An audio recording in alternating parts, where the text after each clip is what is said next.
just want to share with you guys, it's so difficult what they do. Day in, day out, week in, week out. It always provides good uplifting music, right? And they practice so hard. So come on.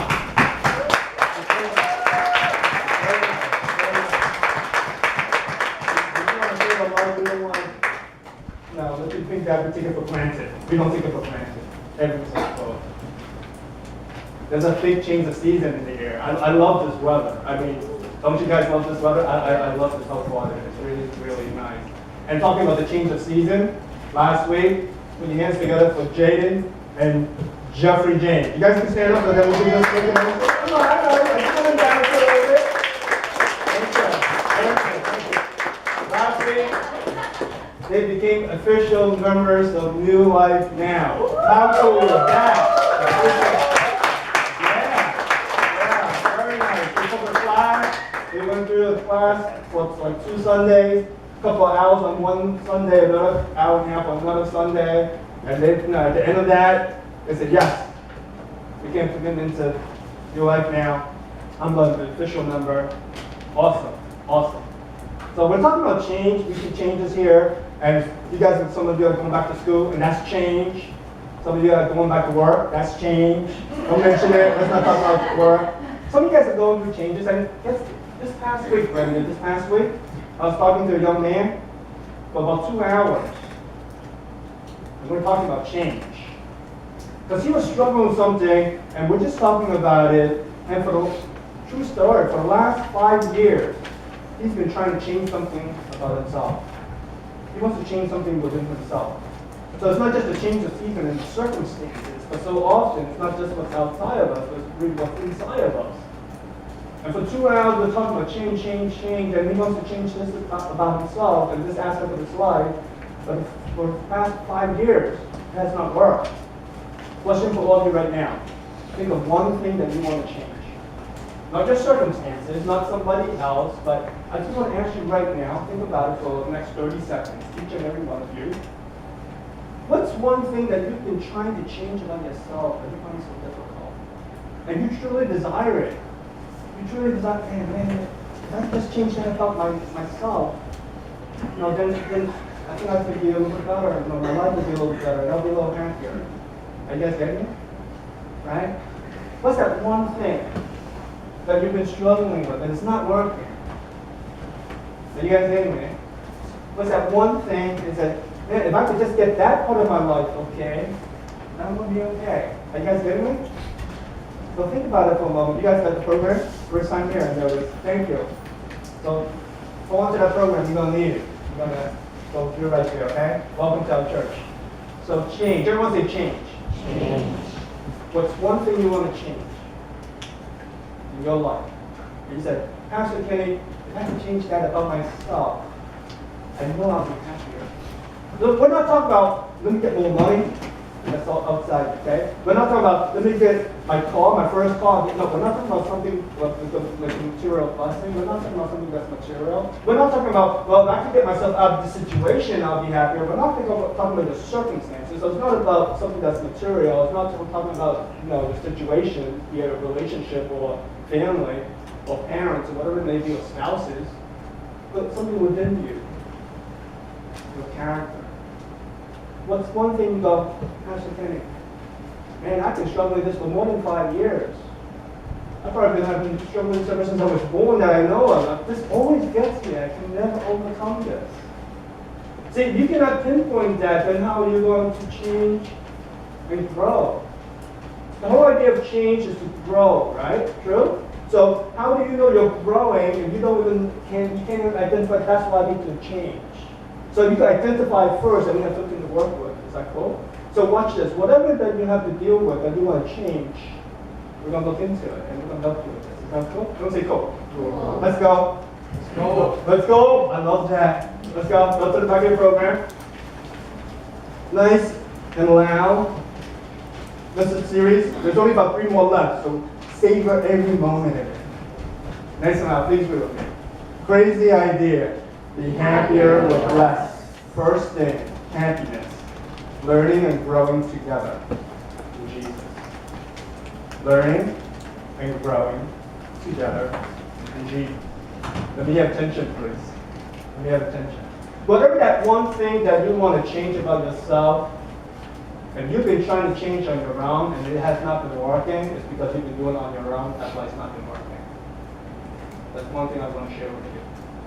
If you've been trying to change something within yourself, and you say, damn, if I could do this, I could do this. If you're trying and trying and trying, but if you're doing it for yourself, it's not going to work, and you're not going to find it. It's so difficult for you to change by yourself, if you guys know that. No matter where you are, even if you want to improve on certain part of yourself, it's so difficult. And the hardest part is our character, our nature. There's this guy that I know, his name is JJ. There's two guys I know at the gym. I know by initials. Sometimes I just put people together. MJ, Michael Jordan. JJ, Michael Jordan. So every time I see these two guys, Michael Jordan. That's how I remember me. And then if I don't see one of them, I go, MJ, oh, this is JJ. That's how I do. So JJ, big dude. If JJ was to stand right here, all you guys will go like, oh my gosh, JJ, that's a lot of work. Guess what? I saw JJ this past week, I think it was on Wednesday. JJ was working in the gym by himself. Mike wasn't there, so it was MJ, one look at JJ. And JJ's working hard, working out, and I noticed this other guy. I didn't get the guy's name. I didn't even go even near the guy to say, let me get your name. You think JJ was big? This other guy, his place is huge. I'm looking at JJ's back, and the back's like this, and then this other guy that he brought down. There's no comparison. I said, in my mind, I said, JJ, you are so small. You look small compared to this guy. What JJ was trying to do was he's just trying to get a little bigger. I don't understand it, but yeah, he's still trying to get bigger. But he couldn't do it by himself. You guys hear me? So he brought this other big guy, big dude. The back, I said, geez, I can't even compare. It's like the back, like from here to over to my back. That's like the back we're talking about. Like, oh, where do we get that kind of back? Exactly. I'm like, oh. Man, how do you get? But the whole point is, JJ, as big as he is, do one thing. He can do it on his own. So my question to you is, what is that one thing you've been trying to do? If you've not been trying to do it together, you're not going to make it. I'm not making this up. Catch this. If you can, let's read. Next one, please read Philippians 3:17. Next one, please read with me. Join with others in following my example, brothers, and take note of those who live according to the pattern we gave you. You get that? Where's the first word? Circle that. Join. Is that a command? Yes or no? Yes. It means do that. Join with others. So go others. In following my example. So go my example. This is Paul talking. He goes, brothers. You notice the love. You notice the love. Brothers. He goes like this. And take note, underline take note, of those, so the word those, who live according to the pattern, underline pattern, we gave. Let me have attention for this. Here's Paul talking. He goes like this. Happiness is change, but change cannot change on your own. Change only happens, watch this, when you're together in a community. He goes like this, he goes, and I desire so much for you guys. I desire so much for you guys. He goes like this. He's winding down, and finish up this letter. He goes like this, join with others. Question again, is that a command? Is it very clear? Is it totally clear, guys? Is it absolutely clear? It says join with others. Come together, join with others. When you come together and join with others, then it goes, follow my example. When you want to follow someone's example, you're just trying to change and follow that, so you're changing. So what Paul is saying, if you're trying to change for the last 4, 5, 6, 7, 8, 9 years, whatever years, if you've been a Christian and you have not grown, you have not changed, it's because you have not committed to a group of people to grow together. Does that make sense? Perfect sense. I'm not making this up. Paul is saying this. You cannot improve in whatever you're going to do, be it basketball, volleyball, true, on your own. True, yes or no? Yes. Can you do it on your own? No. You do it much better when you come together. And that's what Paul is saying. For all people. So whatever change that you desire, you've been, oh, I wish I could, that's a wish, not going to happen, until you take action. And Paul goes like this, Paul goes, my family, my brothers, my sisters, I desire so much happiness for you in Christ. And he goes like this, join, it's a command, join with others, to follow my example. There's two takeaways I have from there. Very simple. The first one is commit to a mini church. Commit to a mini church. I'll explain what that is. Commit to a mini church. Second thing is observe and copy the habits of role models. Those are two things. Commit to a mini church. Observe and copy the habits of role models. Give me attention, please.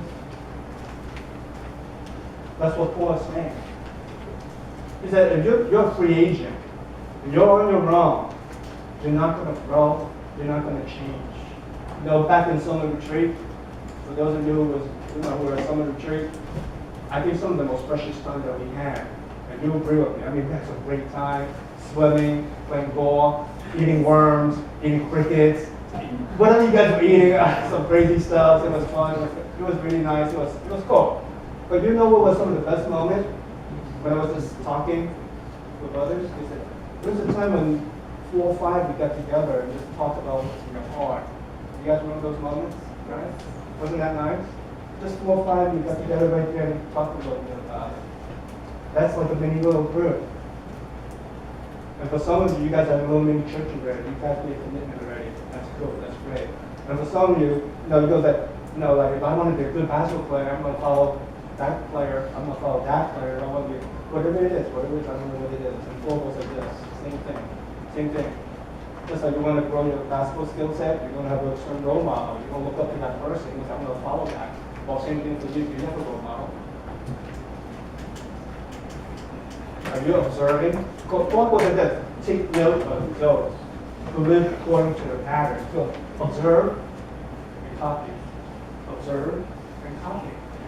It's so simple. So you want to change.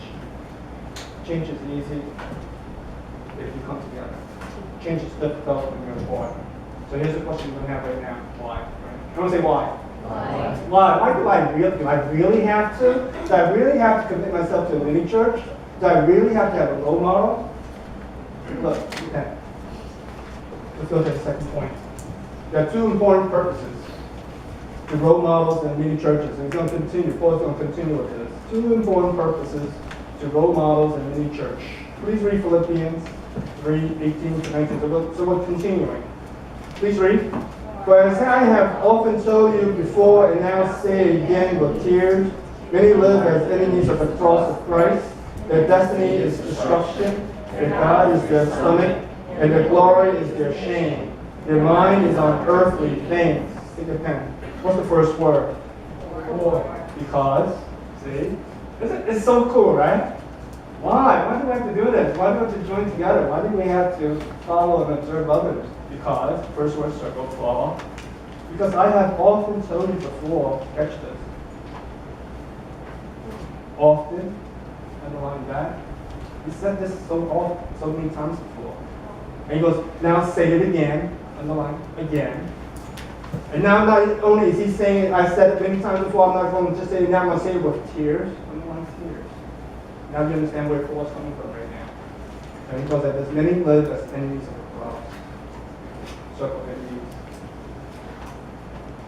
Their destiny is destruction, underline that's 1. Their God is their stomach, underline stomach, that's 2. Their glory is their shame, underline their glory, 3. Their mind is on earthly things, underline earthly things, 4. Let me have attention, please. So you can go like this.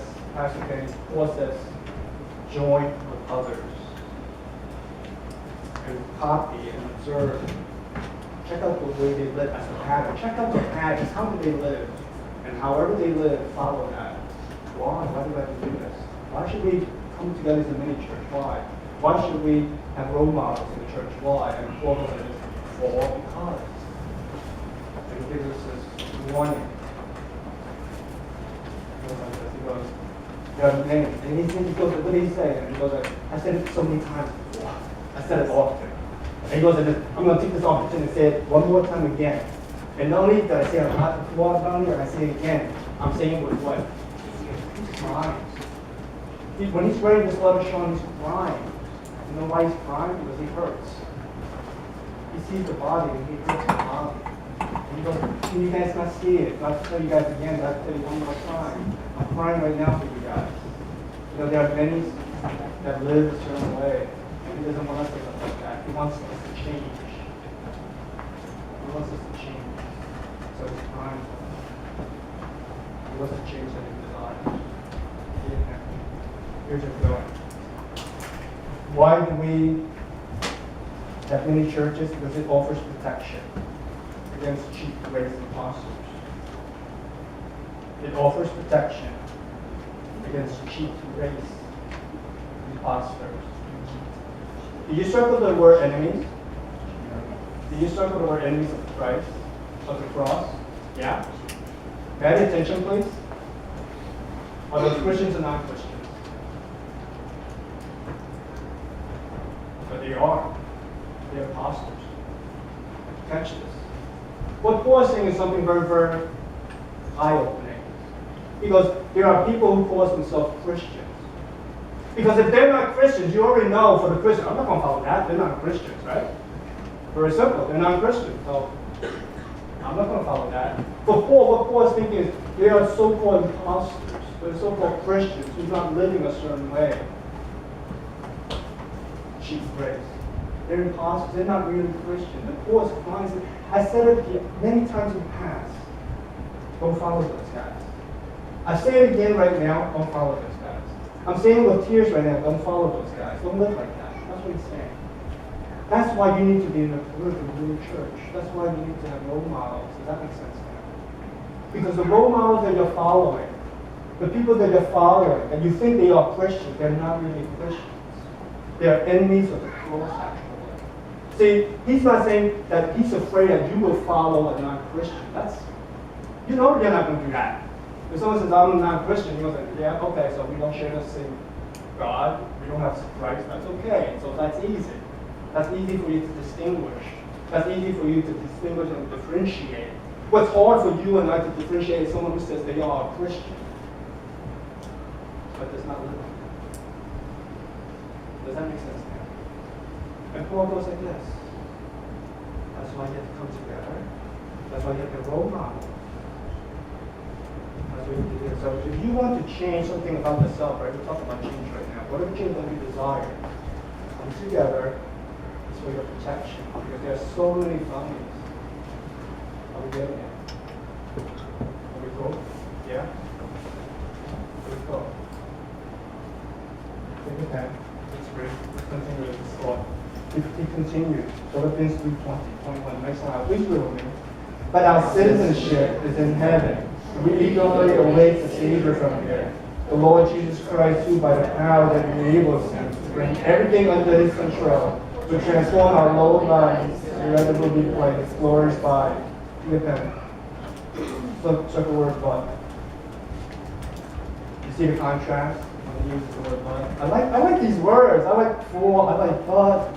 I'll sit, don't go there, but don't go there. But our citizenship is in heaven. Our citizenship is in heaven. Put your attention, please. You know Christians who goes like, yeah, I can do that and it's fine because Christ has died on the cross for my sin. I can do all this stuff. It's perfectly fine.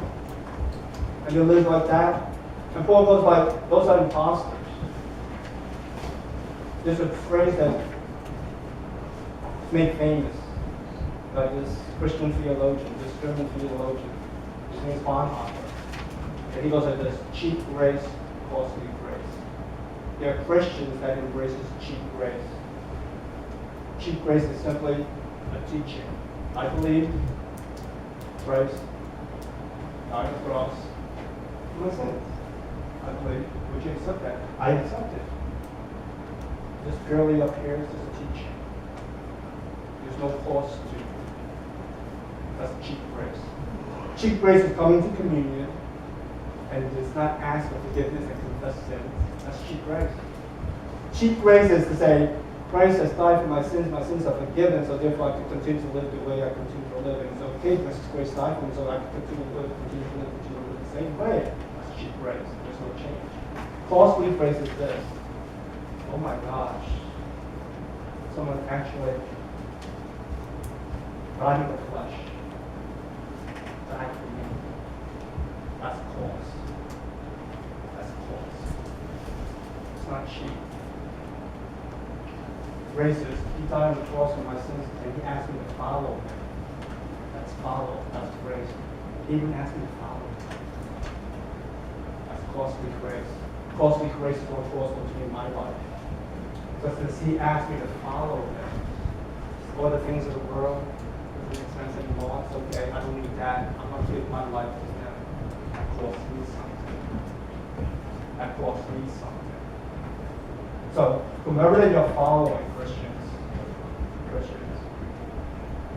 if they're saying it's grace and to live it, continue to live it, here's what Paul is saying. No, that's not true. We don't continue to live the same way. We have a different mission. We have a different purpose. We don't toward the eternal. Okay? So Paul is saying something very, very simple. Paul says, get together, join with others, get together, look for role models, because there are those so-called Christians, but they're really enemies of the cross. So-called Christians are imposters. They live the same way as anybody else, and you cannot differentiate. All they're saying is, I have Christ, I have Christ, I have Christ, I have grace, I have grace. That's what they're saying. They're saying it, but they're not living it. They're living the same way as the world. There's no difference. And here's what Paul's saying. I'm saying it again. I say it often. I say it one more time. I'm saying it with tears. And the reason all that is because he does not want to see you go away. So a winning church, the purpose of a winning group is for protection. Are we cool? It's for protection. Second reason. Okay. Please read Philippians 4:1. What's the first word? Therefore. I love that. What's another? Give me a synonym for therefore. So, for, because, same thing. We continue. I love it. For is so easy. Let's go. Why should we get together? Why should we get together in a group? Why should we have role models? Because, therefore, so, my brothers, whom I love, please read with me. Therefore, my brothers, you whom I love and long for, my joy and crown, that is how you should stand firm in the Lord, dear friends. Let's pause, let's stop, let's look. Do you feel the love of this man? The way he writes? Because, man, I'm repeating myself so often. I say it, and this time I'm saying it again one more time as I write. I'm writing, and I'm crying for you guys as I write. And he expresses his love so freely. There's no inhibition. There's no like, I'm pulling back anything. I'm just going to let you know this is how I feel about you guys. This is how he feels about you guys. He goes, so my brothers, you whom I love, so I love. That's one. Long for, circle long for. What number? 2. You're my joy. What is that? 3. You're my crown. Circle crown. What is that? 4. And that is how you should stand firm. In the line, stand firm. In the Lord. What's the last one? Dear friend. What number is that? 5. Look up, please. Look up, please. In that span of a sentence or a sentence and a half, 5 things. You guys. You're my joy, you're my love.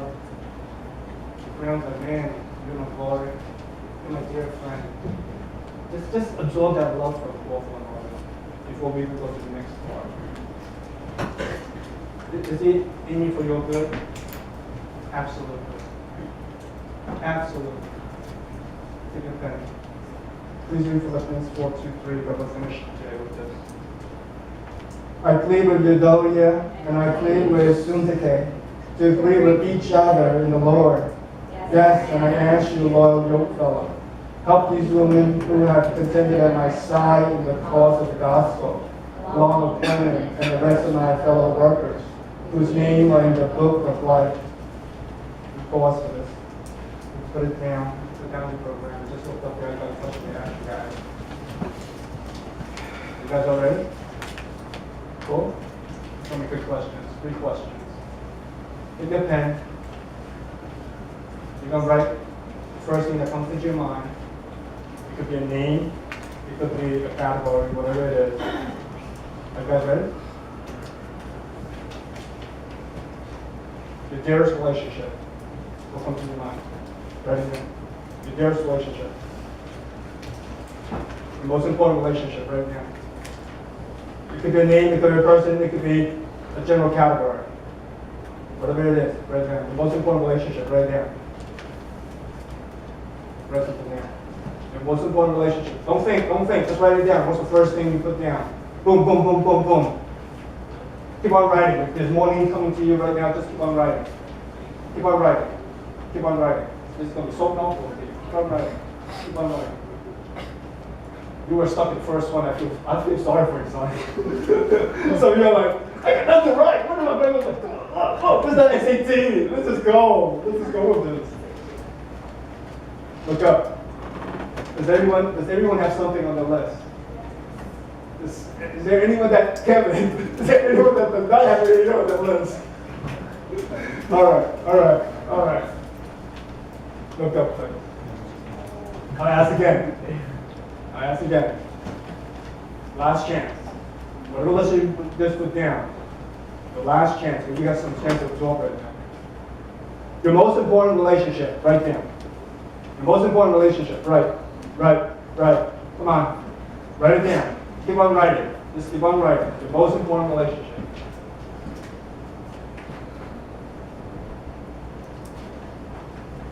Give me your attention, please. Does anyone have like a name on that list? I feel like a magician up here. Oh, I got that name. Did anyone put down a name on the list? Just want to know. Name? You put a name down. Anybody else? None of you guys raise your hand. You put down a name. Just want to know. I just want to know. If you guys put a name, a person's name, hands down. Did anyone put something other than a person's name? Did anyone put down some? Draw me something. What did you put down? You didn't put the name. Family. Did anyone put down family? Okay, cool. What else? Life. Huh? Life? Okay. Whoa! And I made him coach too. No, see. No, I'm saying like that. yeah, the most important relationship. Yeah, I get that. I love my life. I get that. I totally get that, man. I totally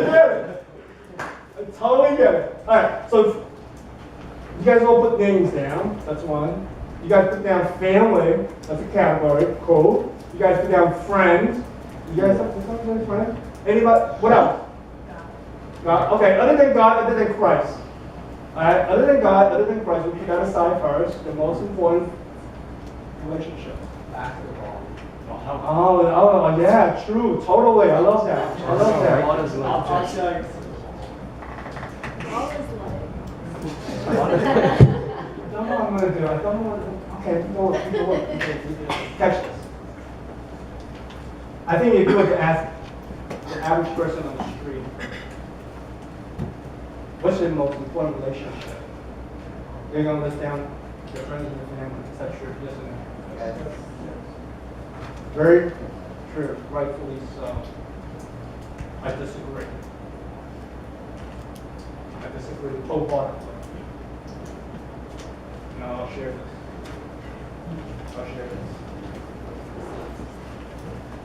I think it's important to get this far.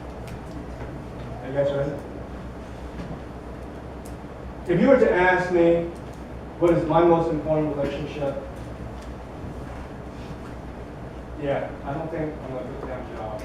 Sorry, son. He's my third.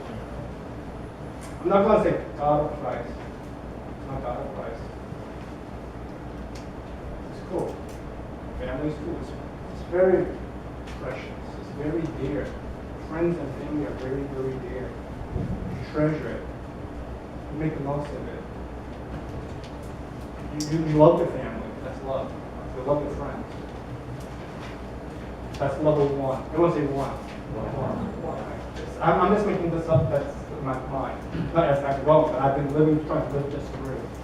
That's a level one relationship. What's that difference between you and me and anybody else in this world? We're supposed to love our friends. We're supposed to love our family. We're supposed to. They're very important. They're very important. How is that making any difference to you, Christian? How does that make you any different? I don't see any difference. So you love your family, you love your friends. I'm not a Christian, let's just say, so what? I'm an atheist, I could be another thing. I love my family, I love my friends. what's the difference between you and me? No difference. No difference. That's here's level 2. Level 2 is when we bring Christ into it, okay? That we share the same faith. That's an important relationship. What did Jesus say? I'm not making this up. What did Jesus say? When Jesus was in the synagogue and he was teaching, it was all crowded going to get in, and someone said, "Hey, Jesus, your mom's out there with your family. That's your mom out there with your family and your brothers and sisters. They should come in and they should be sitting right here." What did Jesus say? Jesus goes like this. This is my family. This is my family. So what did Jesus do? He took his earthly relationship, so precious. He goes like this. They are precious. That's my mom, that's my family. Very, very precious. Level 1. Christ goes like this. Church family. Level 1. Prove me wrong, seriously, prove me wrong. I don't think you could. That's the difference for Christians. If you put down your family, your friends, level 1, I disagree. But if you put down, hey, I have relationships that's more important than just my earthly relationship. Because that's what Christ said. Christ goes, this right here is my family. This right here, this is my family. Then you go like this, Pastor Kenny, don't you love your son Josh more than you love us? No. I could look in your eye and say, no. I have responsibilities. I'm accountable to my son. I have responsibility to raise him up. I love him. I love you guys as well too. The church family with places in it is eternal. I guess everything is eternal. The church family is what Christ died for. Christ did not die for my family. As a family unit. Are you guys hearing me? Christ died for the bride. This is the bride. This is it. Are you guys hearing me? So if I'm going to look at it like that, my family is important. My family is important. My sons are important. I love every one of them. I'm like, great. I understand that. This is important. If I have to sacrifice something, catch this. If I have to sacrifice something, I sacrifice my family for this. I say it again. If I have to sacrifice something, I will sacrifice my peace for this thing, which I've done. How do you sacrifice passion? I sacrifice time. I sacrifice resources. I sacrifice energy. I sacrifice relationships. Because this is more important. Are you guys getting it? Why is this more important, Pastor Ken? Because this is more important to Christ. Does that start to make sense of it? Okay? This is not important. As much as there's another relationship. The last one. 1, 2, 3. You guys put down friends, you guys put down family. That's important to you. And I would say, look for church. You know what's my most important relationship? It's the people I serve. The most important relationships. Not the dearest, but the most important. There's a difference. Not the dearest. I don't have to get like, man, let's just eat dinner and see what's behind together. No, we don't have to do that. That's the most important. You're going to say, why is that the most important? Why is that the most important? Here.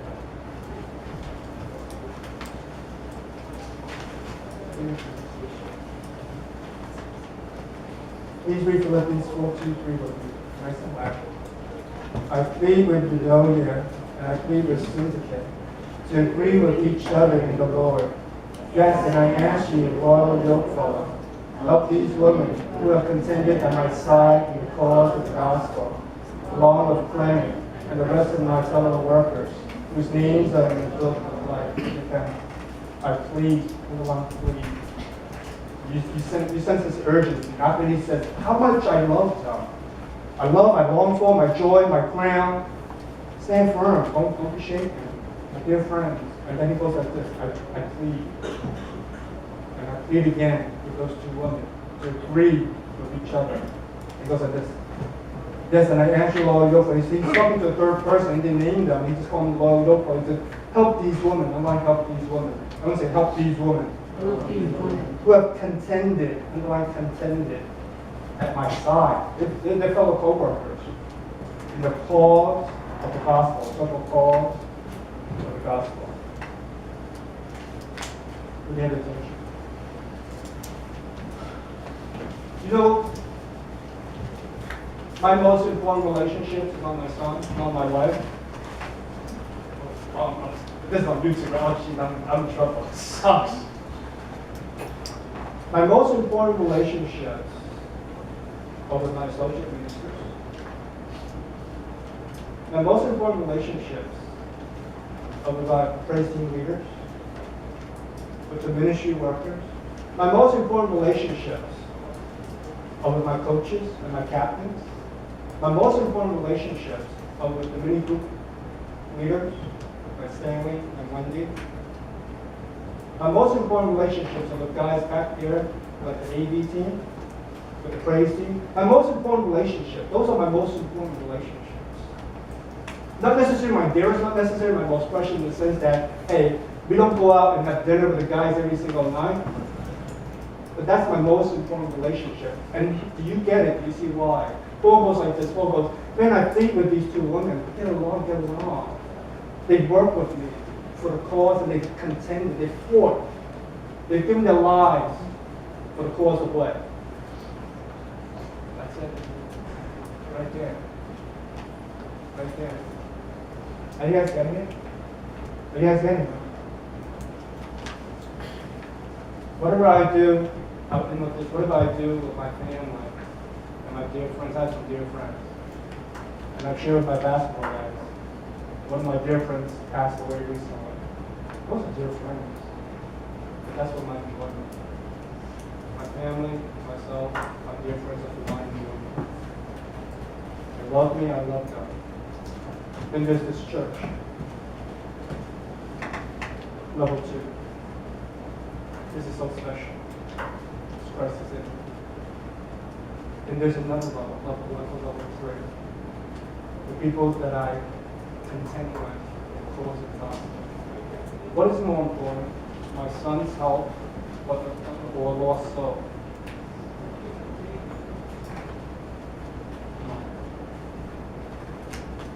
You guys have to get this. You guys have to get this. What's more important? My son's health or lost soul?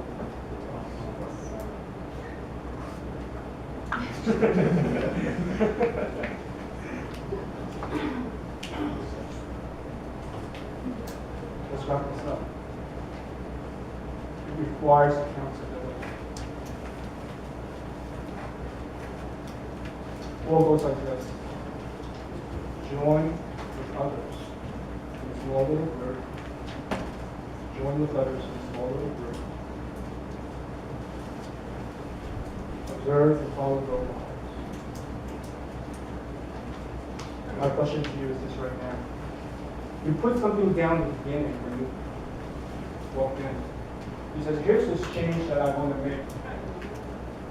Here's this change. I've been having difficulty with that change. Then I say, are you in a small mini church? If you're not in a small mini church, you're not going to grow because no one can hold you accountable. You just went out.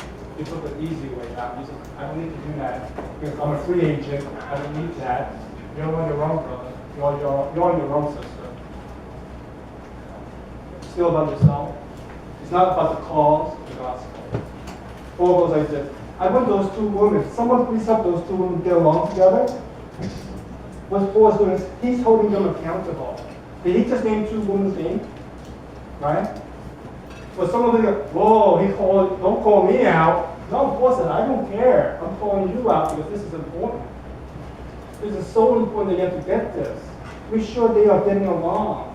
Because if they're not getting along, the most important relationship, because this is about lost soul, make sure, get them help. Because they're hurting the gospel. They're hurting the cause. Can you imagine that? That is so cool. That's so cool. But you will not be able to be held accountable because I'm not part of a mini church. I don't have to be part of a mini church. I'm going to be on my own. How effective are you? Are you serving? You're not. You're not. You're on your own and you like it like this because no one holds you accountable. The second you go like this, I pick it myself to be a part of a new church group of your life now. That's accountability. That means you're answerable. That means you have obligations. That means you are responsible. That means you're going to grow. Because someone's going to hold you accountable. And you are going to grow. Are you guys hearing me? Isn't that cool? That's what Paul says. I end with a question here, as I started with. Are you in a mini group? It's a simple answer, yes or no. If you're not in a mini group, how can you learn and grow? No one holds you accountable. That's your most important relationship with God. Let us pray.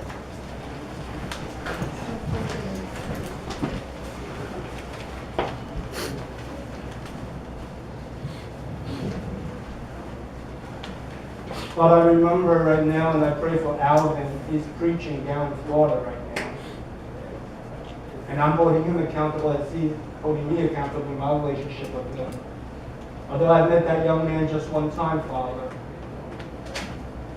Father, you put us together and we're helping each other grow, Lord. So I thank you for that. As he's preaching, and maybe he's already preached his message today, I pray that lives will change. I pray for this young man who has a heart for you. I praise you for this young man, Father, that he's reached out. And I consider it a privilege to be a role model to him as I help him grow, Lord. Thank you. Likewise, I want to lift up my little mini group, my Saturday group in Jersey. I lift up Felicia and Dale and Grace. I thank you for those relationships that I have. It's so important that they hold me accountable so that I can grow as well too. I thank you, Father, for yesterday's boundaries group. Father, thank you for the times that we have, Lord. Good times. Good times that we can come together and just learn and grow together. And wrestle with what issues that we all wrestle with, Lord. And it's a good time, Father, that we could grow and learn in a group environment. So, Father, I thank you, Lord. You're also my Sunday group. I thank you for the people that I work with.